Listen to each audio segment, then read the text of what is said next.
My name is Sophia. I was 16 years old when this story began. I lived in a small town near New York City called Maplewood Hills. It was a quiet place with green hills, little shops, and one big school where all the students went. That year, I started my grade 10. We had a new teacher for literature.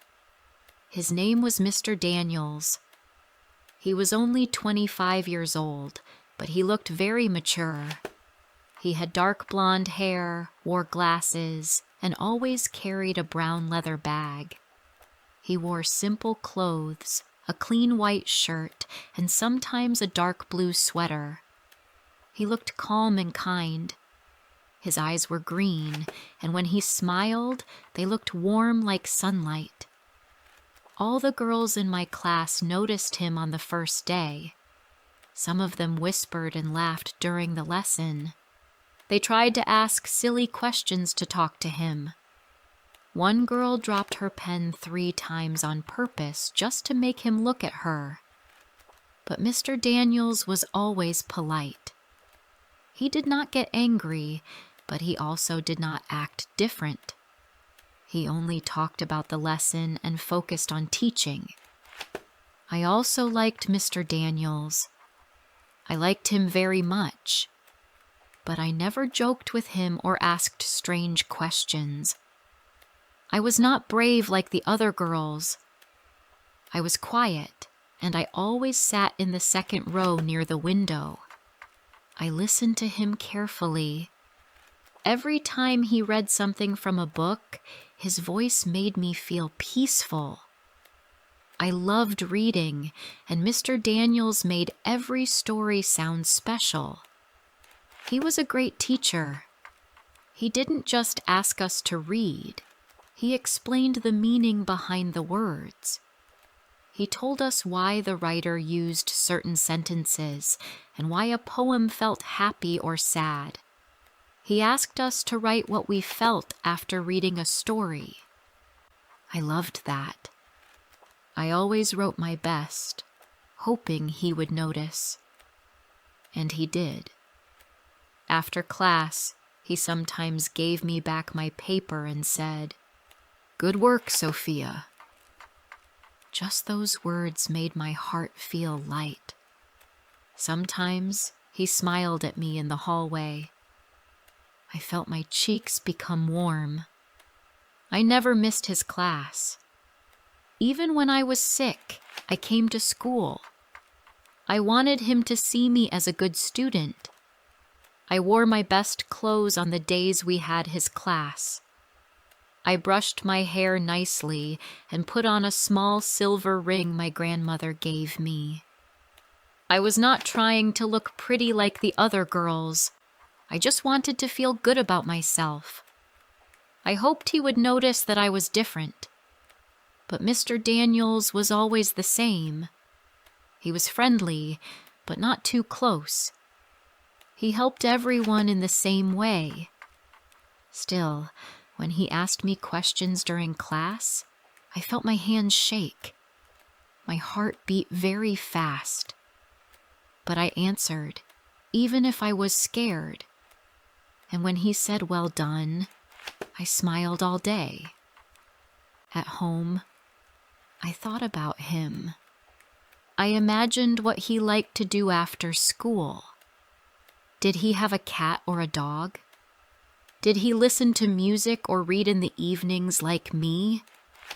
I didn't know, but I wanted to find out. One day, by accident, I saw him at the grocery store with a basket full of fruit and bread. He smiled at me and said, "Hello, Sophia. Doing some shopping?" I said yes and smiled back. My hands felt cold, but I was happy the whole day after that. A week later, I saw him again in town. He was coming out of a small bookshop. He was with a man around the same age. I guessed it was his friend. They were laughing.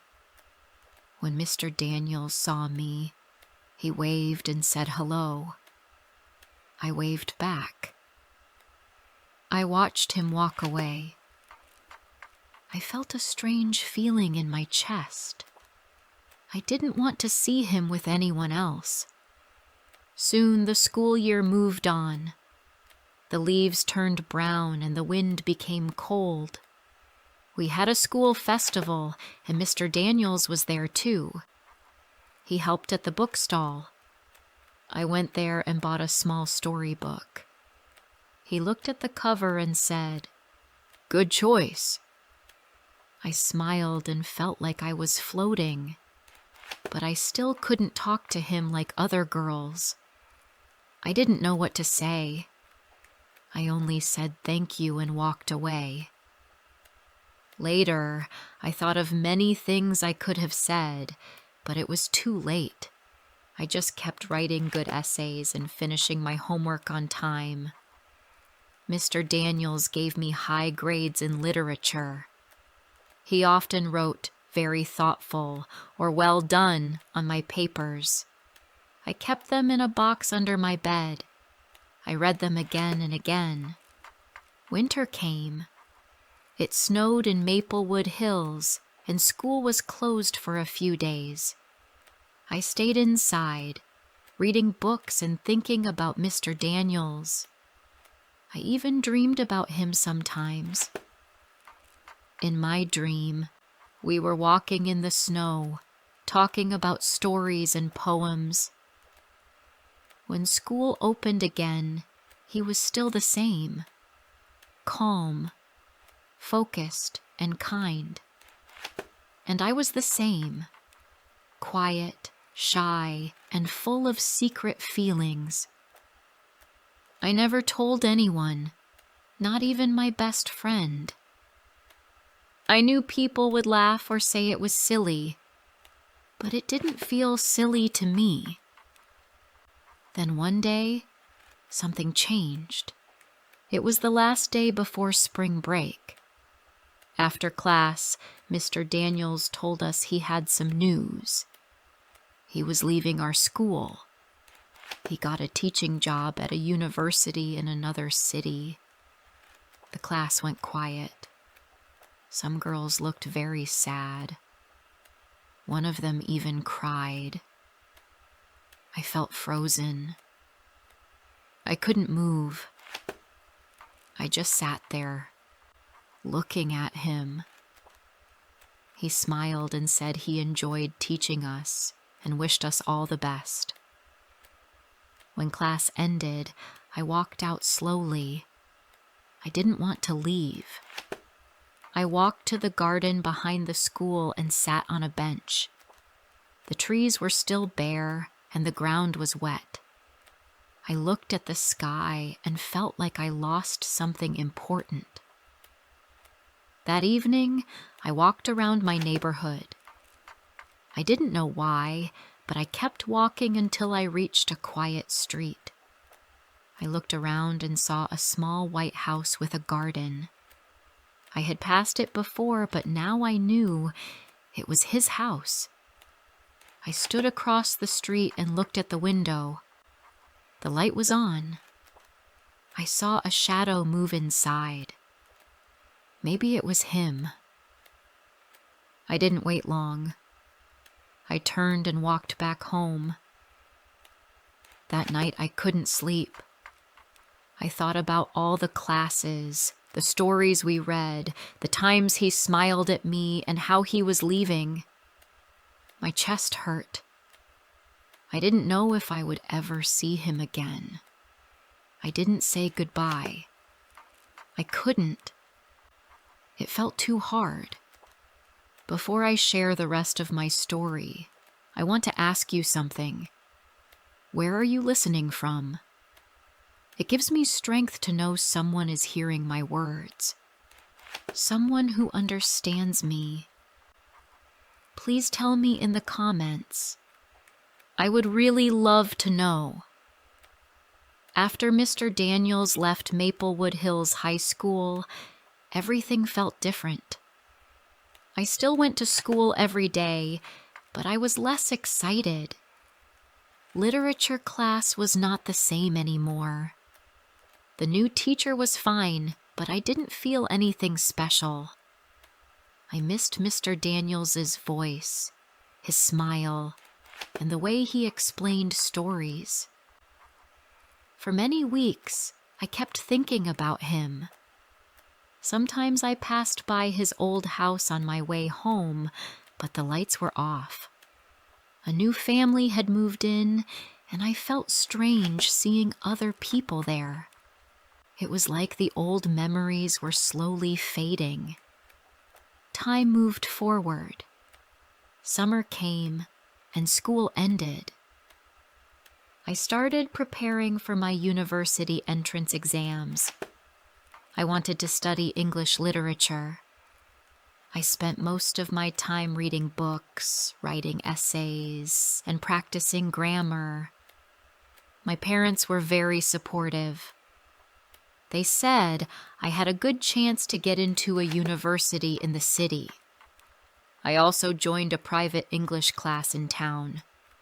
It was for students who wanted extra help for the entrance exam. The class was small, only 8 students.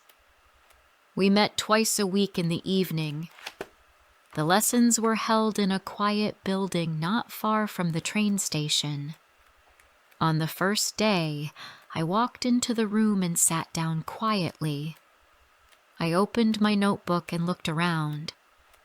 A few other students were already there. Then the door opened and the teacher walked in. My heart almost stopped. It was Mr. Daniels. He looked surprised too when he saw me. But then he smiled and said, "Welcome, everyone. I'm Mr. Daniels, and I'll be your teacher for the next 6 months." I could not believe it. He was really there, just a few feet away from me. He looked a little different. His hair was shorter now, and he wore a dark jacket. But his kind green eyes were the same. My hands felt cold again, just like before. After class, he came up to me. "Sophia," he said, "it's good to see you again. You've grown." I smiled. "I didn't expect to see you here." "I moved back last month," he said. "I missed teaching high school students, so I decided to return." We didn't say much more, but that short talk made me feel warm inside. The next few weeks passed quickly. I worked very hard in his class. I answered questions, completed every assignment, and stayed after class to ask about difficult topics. Sometimes we talked for a few minutes after the lesson. He asked me about my plans. I told him I wanted to study literature. He said that was a good choice. One evening, it started raining just as class ended. I didn't bring an umbrella. I stood near the door, looking at the street. The rain was heavy. "Do you want me to walk you home?" Mr. Daniels asked. He held a large black umbrella. I was surprised. "Are you sure?" I said. "Of course," he replied. We walked slowly through the rain. The streets were quiet. The only sound was the soft tapping of rain on the umbrella. "Do you still read a lot?" he asked. "Yes," I said. "Even more than before." We talked about books, school, and the future. It was the best walk I had in a long time. After that evening, he walked me home more often. Sometimes we stopped at the park. We sat on a bench and talked about stories or music. He told me about his new job, and I told him about my dreams. We laughed. I felt like we were not just student and teacher anymore. We were two people who understood each other. One Saturday, he asked if I wanted to go to the cinema. "It's an old movie, but I think you'll enjoy it," he said. I said yes. That evening, I wore a nice dress and a small necklace. We met outside the theater. He looked happy to see me. We watched the film and then walked to a small cafe. It was raining again, and the cafe lights looked golden through the window. That night, he kissed me for the first time. It was soft and gentle, and I felt like I was in a dream. After that, we spent more time together. We kept it a secret. Only I knew. I didn't tell my parents or friends. I didn't want anyone to judge us. I didn't want to lose him again. Sometimes I wondered if this was real. I was just a student, and he was older. But when we talked, it didn't feel wrong. We talked for hours and never got bored. We liked the same books and the same kind of music. I felt safe with him. I felt seen. The months passed quickly. My exams were getting close, and I studied harder than ever. Mr. Daniels helped me with practice questions. He gave me advice and told me to believe in myself. "You're a smart girl, Sophia. You can do this," he said once. Those words stayed in my mind. Then one day, everything changed. It was a warm afternoon. We were sitting on a bench in the park. He looked serious. I knew something was wrong. "I need to tell you something," he said. "I got a job offer." I looked at him. "Where?" "In the United States. A school in Boston wants me to teach literature. It's a big opportunity." I didn't speak. I just looked at the trees in front of me.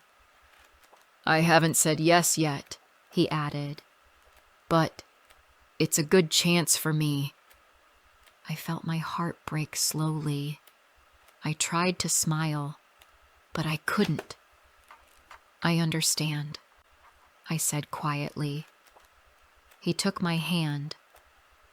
"I care about you, Sophia. You're very special to me. But this is important for my future." I nodded slowly. I didn't want to stop him. I wanted him to grow. But I also didn't want to lose him again. We promised to stay in touch. He said he would write to me. I said I would reply. The next few weeks were hard.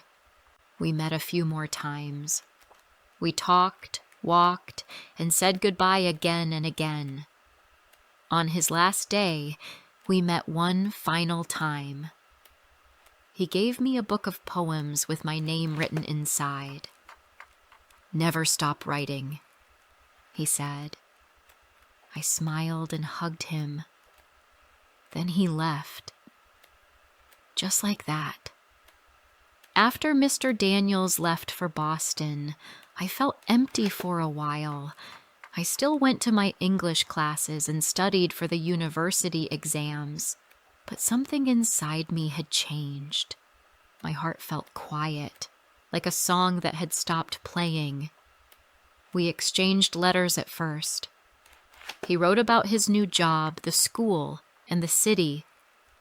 I told him about my exam preparation and the books I was reading. Every week, I waited for his letter. I checked the mailbox every day, hoping to see his handwriting on an envelope.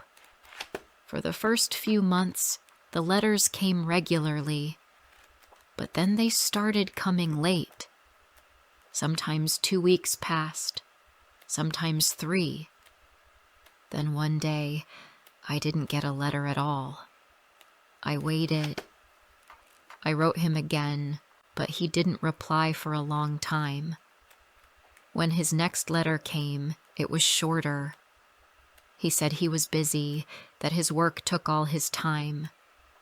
He hoped I was doing well. I read the letter again and again, but something felt different. His words didn't feel the same. They felt cold, like someone writing to a stranger. I didn't write back right away. I waited. Then, I stopped writing at all. I passed my exams and got into a university in New York City. It was a big moment for me. My parents were proud, and my friends were excited. But inside, I felt quiet. I carried the memory of Mr. Daniels like a closed book inside my heart. I didn't talk about it to anyone. University life was busy. I met new people, made friends, and studied hard. Slowly, the days passed, and Mr. Daniels became a memory. I still kept the book of poems he gave me. I didn't open it often, but I kept it safe on my shelf. Years passed. One evening, during my last year of university, I was sitting in the library. I was tired of studying, so I opened my laptop and went to a social media site. I typed his name, James Daniels, into the search bar. And there he was. His profile picture showed him standing in front of a school building. His hair was shorter now, and he had a beard. He looked older, maybe even tired. But it was him. I didn't know what to do. I sat there for a few minutes, just looking at the screen. Then I typed a short message. "Hello, Mr. Daniels. This is Sophia from Maplewood Hills. I hope you remember me." I sent it. The next day, I got a reply. "Of course I remember you, Sophia. It's nice to hear from you. How have you been?" We talked a little online. We shared what we were doing, where we were living, and how life had changed. After a few days, he asked if I wanted to meet. He was visiting New York for a conference. I said yes. We planned to meet at a small cafe near the park. I arrived early. I wore a simple dress and tied my hair back.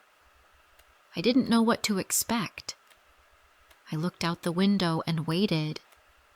Then I saw him.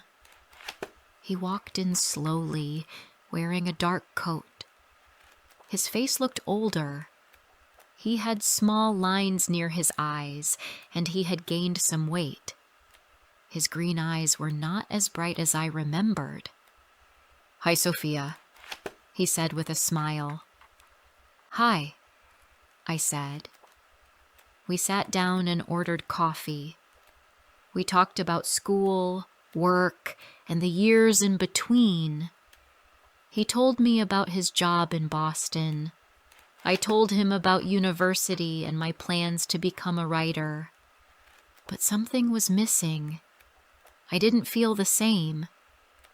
He was kind, still calm and polite, but the feeling I once had was gone. The person I had loved at 16 didn't live in this man anymore. Or maybe I was not the same girl.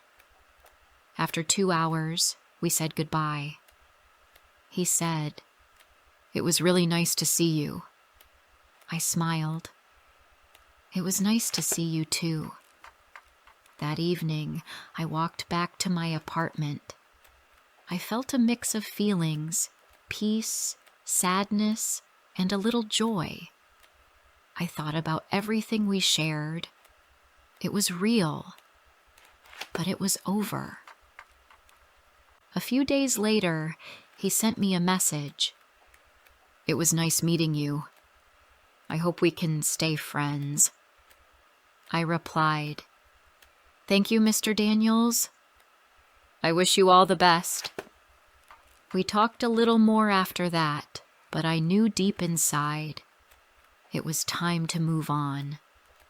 1 week later, I was walking in the park near my apartment. It started to rain. I stood under a tree and watched the drops fall. The world looked soft and quiet. I remembered the time he walked me home in the rain.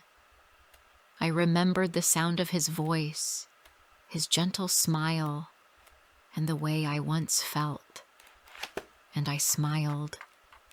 I thought, life is like rain. Sometimes it feels cold and sad, but it also helps flowers grow. It makes the earth new again. It washes away what is old and brings something fresh. I still remember Mr. Daniels sometimes, but now, when I think of him, I don't feel pain. I feel calm. He was part of my story, but he wasn't the end of it. Now, I am writing new pages. I have a job I love. I teach children how to read and write. I help them see the beauty in words, just like he once helped me. And maybe someday, someone will feel inspired in my class too. Maybe I'll be someone's favorite teacher, just like he was mine. Because life moves forward. People change. Feelings change. But memories stay with us. They teach us. They shape us. And sometimes the most beautiful stories are the ones that stay in the heart, even if they don't last forever.